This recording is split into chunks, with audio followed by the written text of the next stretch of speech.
আজ চন্দ্রের অবস্থান মকর রাশিতে এবং চন্দ্র মঙ্গল সমসপ্তম।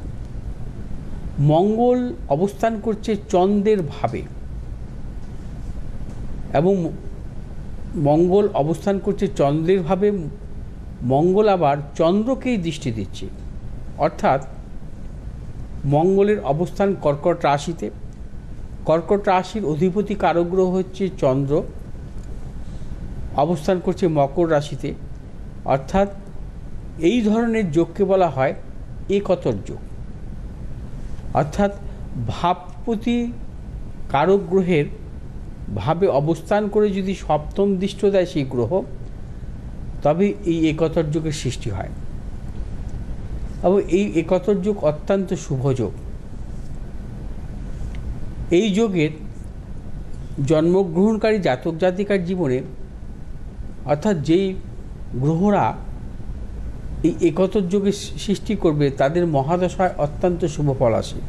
অর্থাৎ চন্দ্রের মহাদশায় শুভ ফল আসবে, মঙ্গলের মহাদশায় শুভ ফল আসতে পারে, বা চন্দ্র মঙ্গলের দশা অন্তর্দশায় শুভ ফল আসতে পারে, মঙ্গল চন্দ্রের দশা অন্তর্দশায় শুভ ফল আসতে পারে সেই জাতক জাতিকার দশা অন্তর্দশায়।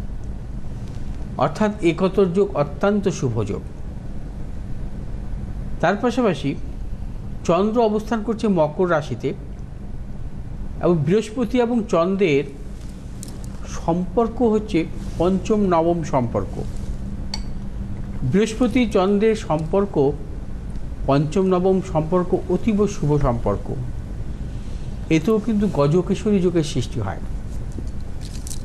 গজকেশরী যোগের সৃষ্টি হয় যদি বৃহস্পতি কেন্দ্রভাবে চন্দ্র থাকে বা বৃহস্পতির ত্রিকোণভাবে যদি চন্দ্র থাকে, তাহলেই গজকেশরী যোগের সৃষ্টি হয়। এবং গজকেশরী যোগেও কিন্তু বৃহস্পতি দশা বা চন্দ্রের অন্তর্দশা, চন্দ্রের দশা বা বৃহস্পতির অন্তর্দশায় জাতক জাতিকার প্রবল সাফল্য মেলে, প্রবলতর সাফল্য, অর্থাৎ তার জীবনের আমূল পরিবর্তন ঘটতে পারে অর্থনৈতিক। এবং গজকেশরী যোগে জাতক জাতিকাদের কোনো বৃহস্পতির দশা সেই জাতক জাতিকার জীবনে অর্থনৈতিক কষ্ট আছে একটিমাত্র ছক দেখাতে পারবেন না।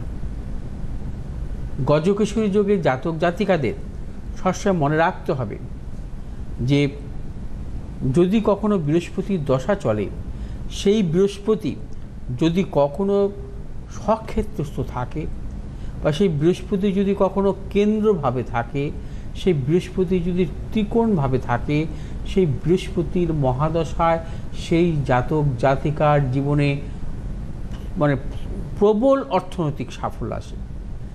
যদি সে মানে কি বলবো যে অর্থনৈতিক কষ্টের মধ্যেও থাকে দীর্ঘদিন, ওই মহাদশায় তার জীবনে কিন্তু সাফল্য আসতে পারে, প্রবল অর্থনৈতিক সাফল্য।